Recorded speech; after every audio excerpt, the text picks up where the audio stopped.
Greetings, salutations, and welcome to Sportslook, the sports television program for the High Plains of West Texas and eastern New Mexico.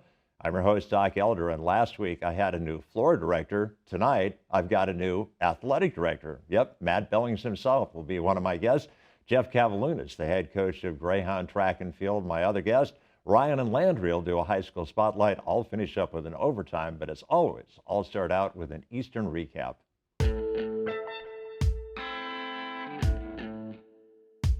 Rough road trip for the Greyhound men's basketball team. They lose to Texas A&M International by 7. They lose to Texas A&M Kingsville by 14. Great road trip for the Greyhound women as they beat International by 8, and then they beat Kingsville by 14 points. And road trips in the future for Greyhound baseball and Greyhound softball. Both of them open up this weekend. Greyhound guys will be playing at Angelo State. Greyhound ladies playing at New Mexico Highlands. Well, that has been your Eastern recap, so what we'll do is we'll clear this out and I'll bring in my first guest, Matt Billings, right now.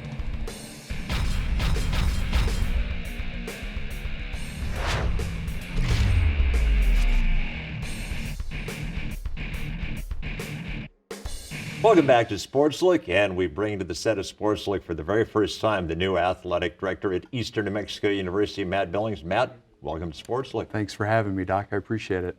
Matt, first and foremost, where are you from, and what was the process that got you the job at Eastern? Oh, it's been an interesting trip. Previously, I was at Portland State University. I was there for 9 years. I was the deputy athletic director. Great place to work, great city, great environment. 22 years in the business now. I've had stops at the University of Southern California, Boise State University, Weber State, and then I did my graduate work at Idaho State. And what was your association with sports when you were growing up?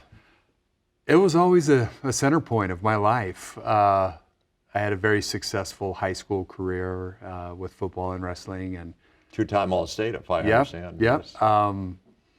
Had the chance to play in college, and I decided not to. I wanted to go more of the academic and focus on that, and had an academic scholarship, and just how it was a strange trip and came back around, and it's been my career, so I've been really blessed with it. When you started college, did you know that you wanted to have some sort of a connection with athletics, or was your path to becoming an athletic director a circuitous one? Yeah, it was. When I went off to college, I thought I'd be an attorney. So I had a double major in political science, economics, and then I got out, worked in the private sector, and then came back around to athletics, and I was fortunate. I had a great mentor in my grad program at Idaho State, a lady by the name of Nancy Graziano, who was the SWA there for years and years. She just retired after about 35 years of service there. And I just went in and talked to her about how to get into the business, and she was gracious enough to give a young man a chance, and the rest is history. So I've been really fortunate. In terms of the job at Eastern New Mexico University, what was it about this job that really caught your eye and made you want to apply for it? When I looked into it and I started talking to some colleagues of mine and people that had been in the New Mexico area, and coaches that I'd worked with, without hesitation, they said, it's a great job. Go down. The people are wonderful. It's a great part of the country. And it's a place where you could really move the needle. And coming down here and interviewing, people were great. The president, Dr. Long, just great people that were going to allow me to come in and do my thing. And as my wife and I have always talked about, we're only going to go to a place where we can make a difference and help young people and coaches and support staff. To a certain extent, I imagine the job is just keeping on doing the good things that we're doing well, but there are always things that we can improve on. And in the short amount of time that you have been here, what do you think we're doing well? If there's one thing you could say we could do an even better job of, what would that be?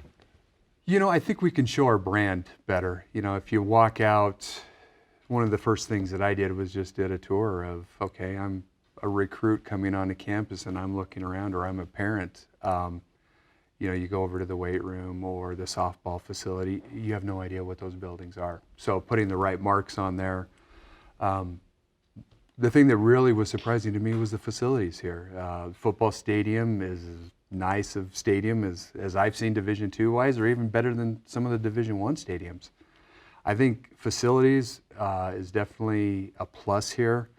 I think you just have a group of people that, it's been a while since they've had an athletic director in charge as far as someone sitting in that seat, and they're just all thirsty for a vision and how we're going to get there and what they need to do. So this week, my second week here has been just one-on-ones with every staff member. That's the starting point for me to see where we are and what the vibe is, what's working, what's not. I'm not the type of person to come in and have knee-jerk reactions. I want to see what's going on and what works, what doesn't work. So I feel like I've come into a place where I can definitely move the needle.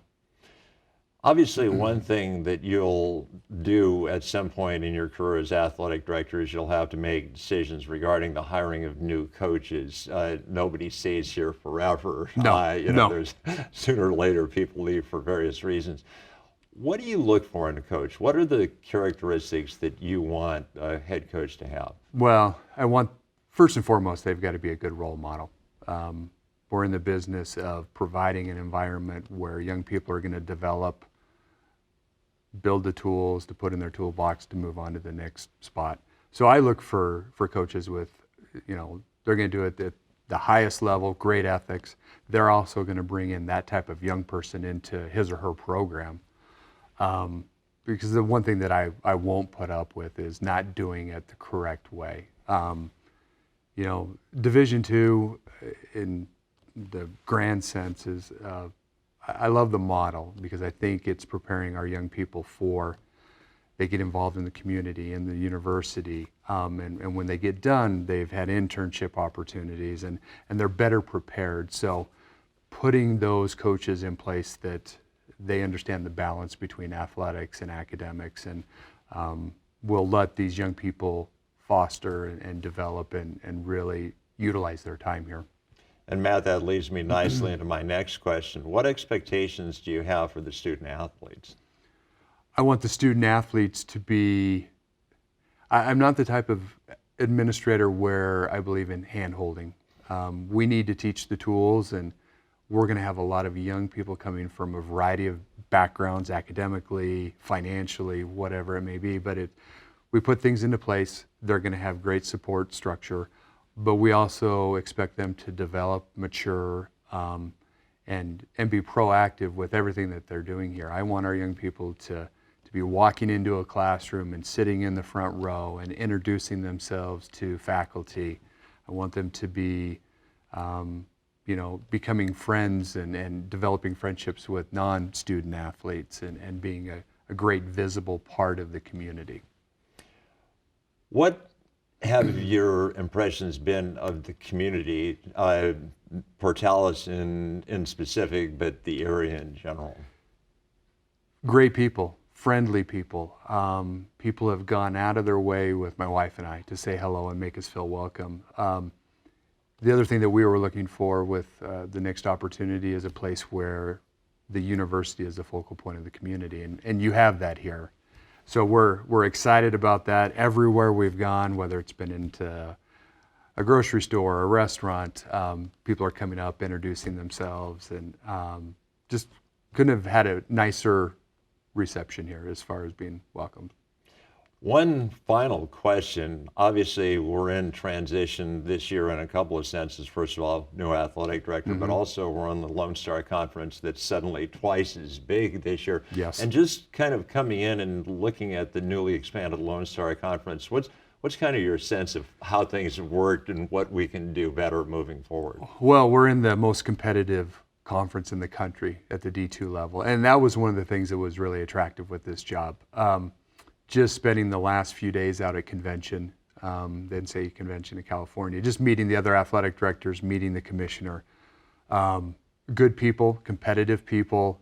I'm as competitive as they go. So I think it's going to be a place where we have some improvement to make, and there's some flagship programs out there that have done really well, and it's my job to close the gap and see what we can do. So excited to see, we have a good group of coaches and support staff and people they're in it for the right reasons to help our young people, and I'm excited what the future is going to bring. Well, Matt, congratulations on getting the job and best of luck moving forward, and please don't be a stranger. Thanks for having me, Doc. I appreciate it.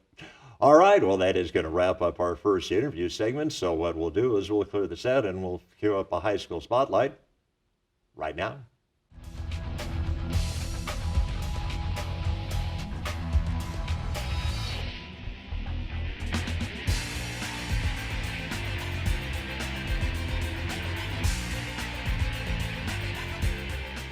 Welcome back to High School Spotlight. I'm Ryan Schrader. And I'm Landry Widener.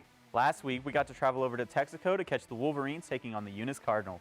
It was a pretty lopsided game, and multiple technicals in the first half left the Cardinals struggling to find the lead.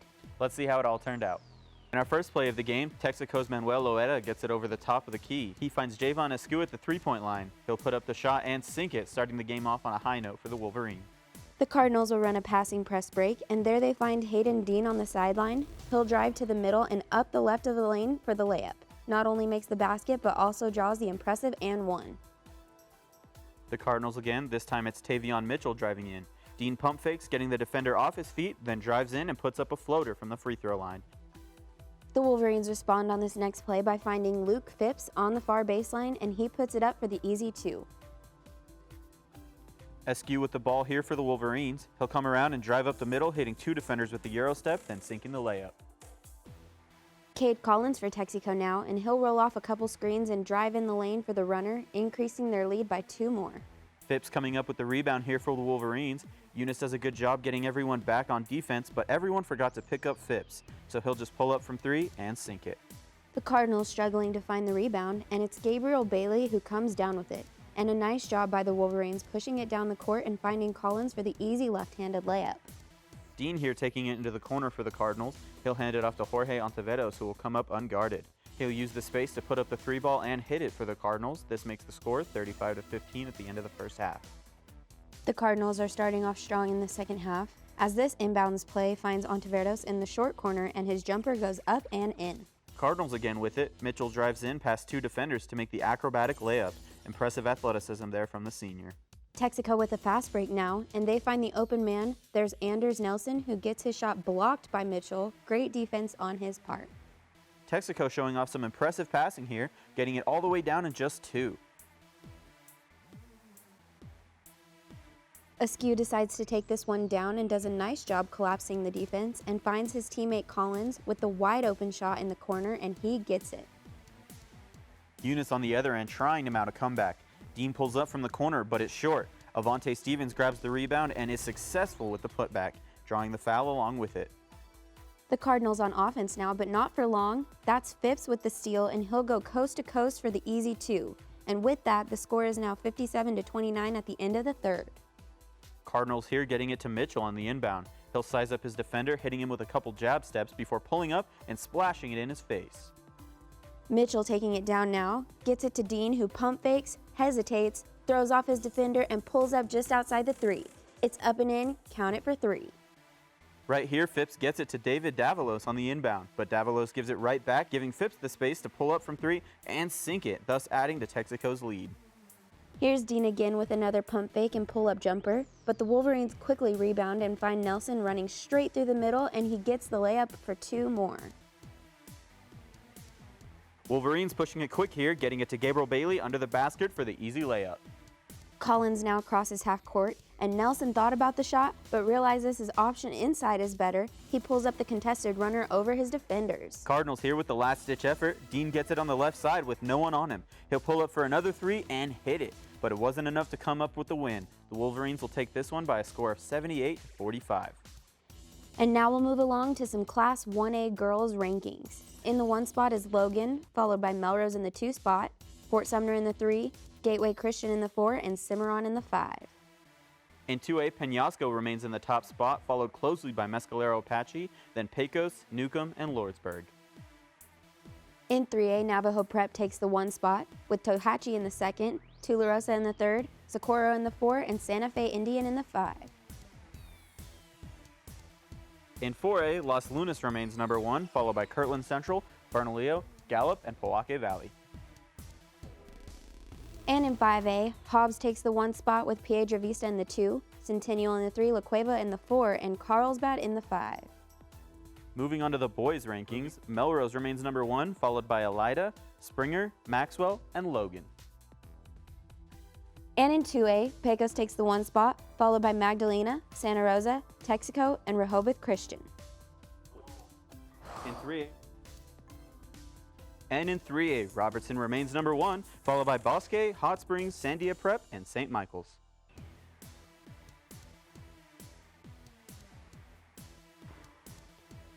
Moving on to 4A, Valley sits in the 1 spot, followed by Hope Christian, Highland, Gallup, and Albuquerque Academy. And in 5A, Cleveland remains number 1, followed by Volcano Vista, Las Cruces, El Dorado, and Capital. Thanks for watching High School Spotlight. Before you go, make sure you go and like us on Facebook, follow us on Instagram and Twitter, and subscribe to our YouTube channel for more updates, photos, and highlights. If you want to check out the full episode of Sportslook, you can find it on our YouTube channel. Once again, I'm Ryan Schrader, And I'm Landry Widener. and we'll see you next week.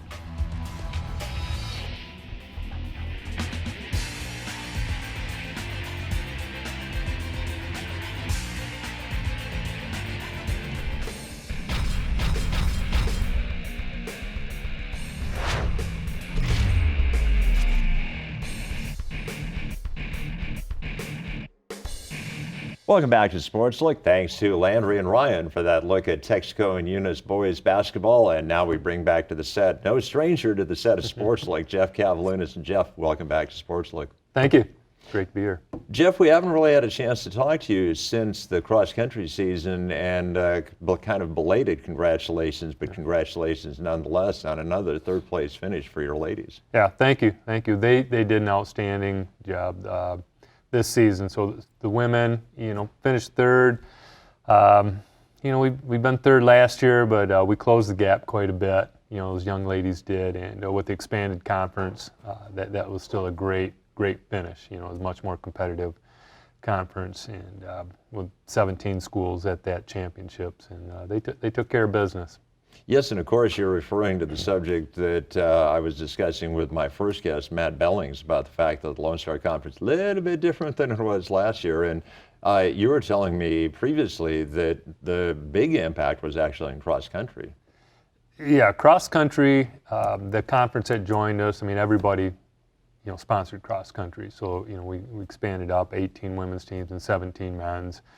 So it was, a big meet, almost doubled in size. And some of those programs are pretty competitive in cross country. So it was, it was great to come in that first year and still be in that top 3 and really compete for that top spots. And of course now we are in the track and field part of the season, but there are actually 2 components. There's an indoor part of the track and field season and an outdoor. And first couple of meets, you've had some really good indoor performances.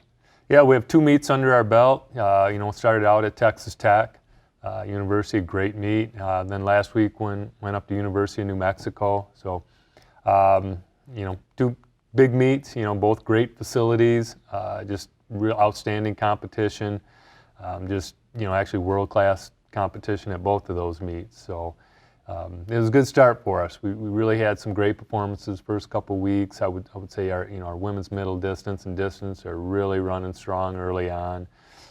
We've had some great individuals on the men's side that are really kind of stepping up and have some great performances. So it's been a good start. Like I said, it's an indoor season. We train outside, but we're competing indoors. Jeff, for people that aren't really familiar with indoor track and field, a little bit different because indoor facilities can vary. Well, an outdoor track is 400 meters and it's pretty much the same surface that's used for every track. Indoor surfaces are different.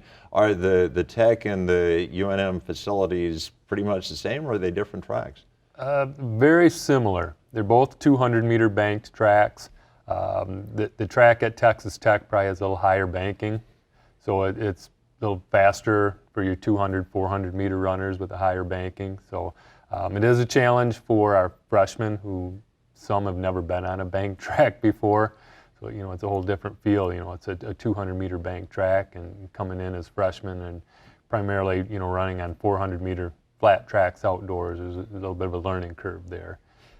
There are some 300 meter flat tracks around the country. We've competed at one at the national championships, but most of our meets, we're at UNM or Texas Tech, and two of the best indoor tracks in the country. So we're pretty fortunate. Those are close, and those are our primary sites.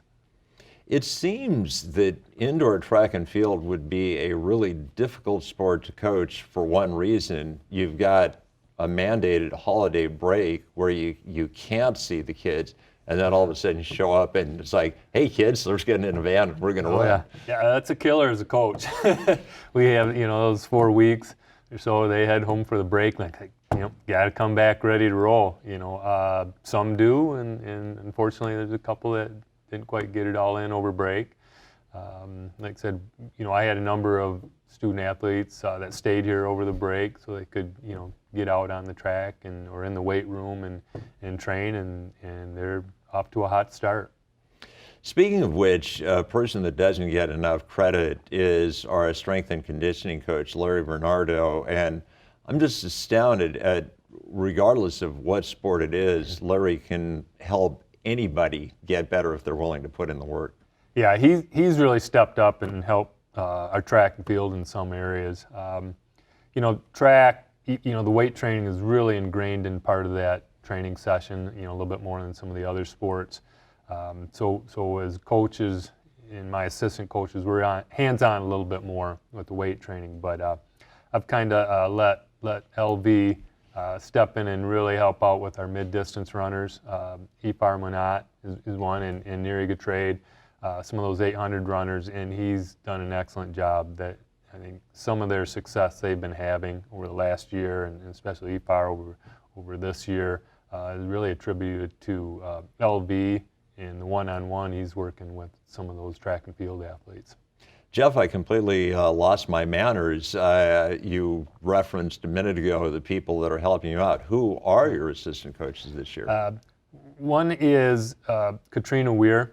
So she's a young lady that I actually coached in college, as a 100 and 200 meter sprinter, and was very successful, and was here doing graduate work, and has done some college coaching. And when my past assistant Aaron had left, I called Katrina up. Man, I need you coaching my group, and she stepped right in and is doing an outstanding job. It's been a little transition, but she brings a great positive attitude. Very knowledgeable in those sprints and hurdles, and a lot of excitement, and the athletes are really responding well. My other assistant is Adeline Adame, been a graduate assistant and coaching the throws. And she's done a great job. Brianna Williams has been under her tutelage the last 2 years and just made outstanding leaps and bounds improvements, and working really hard. So they do a great job, and again, our team success, and success, contributed myself is from those assistant coaches. They put the time in. If you had to put your finger on one male and one female, who are the most promising newcomers that you have to track and field from last year? Right now, on the guys' side, one of the new ones is Jesse Madrid. There's a transfer from South Plains. This past weekend at University of New Mexico, he actually moved to number 3 all time in the men's 3,000 on that list. So big PRs for him. He's running really well. On the women's side, we have a number of newcomers, and it's almost hard to pick out because we had a number of them doing well. Neri Gatrade, who ran well in cross country, originally from Israel, is running very strong right now, and she moved up to number 3 all time in the 600 after this weekend. So, a couple right there that stand out, new people, and will make big impacts. Upcoming meet. In terms of the indoor part of the season, how many more regular season meets do you have, and when is the conference meet going to take place?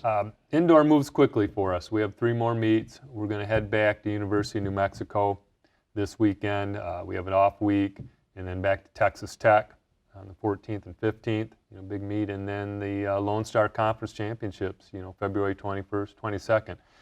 Will be hosted at Texas Tech, so we're fortunate that's an outstanding facility for us to compete. It is a little bit early, just because we're working with the schedule at Texas Tech. So indoor is that conference section is going to wind up pretty quick, and then our NCAA championships for those who qualify, will be the second week of March. So right now, Ifar Munad is qualified in the men's 800. He's moved up the list a little bit more, but I'm pretty confident over the next couple weeks he's going to really run some fast 800 times. Well, Coach, congratulations on the success we've had so far, and best of luck moving forward. Great, thank you. All right, well, that is going to wrap up our second interview segment. So what we'll do is we'll clear the set, and I'll finish up with an overtime right now.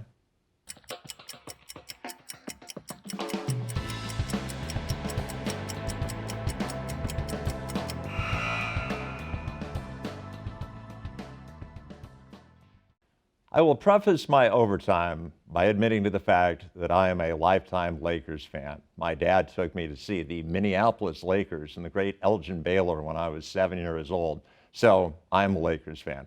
The second thing I'll admit is the person I'm going to be talking about during overtime committed an act that I certainly do not agree with and find morally reprehensible.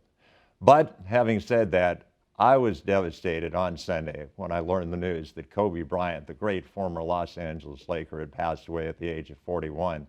I'll remember Kobe for winning my Los Angeles Lakers 5 world championships. I'll also remember him for winning our great nation 2 gold medals at the Olympics in basketball. And I'll remember him for being a fierce competitor who always demanded the best of himself, always demanded the best of his team, and turned out to be a great family man. So, to the Black Mamba, rest in peace.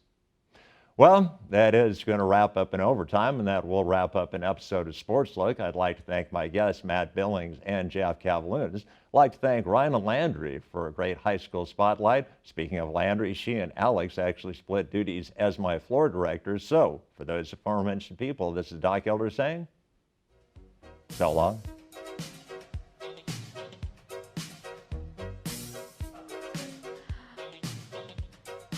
How does the song go?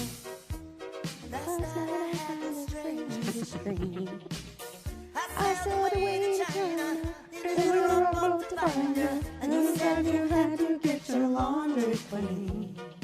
Didn't want no one to hold you. And you said, Ain't never gonna break my stride. Nobody wants to hold me down. Oh no, I got to keep on moving. That's probably gonna be the whole bloopers.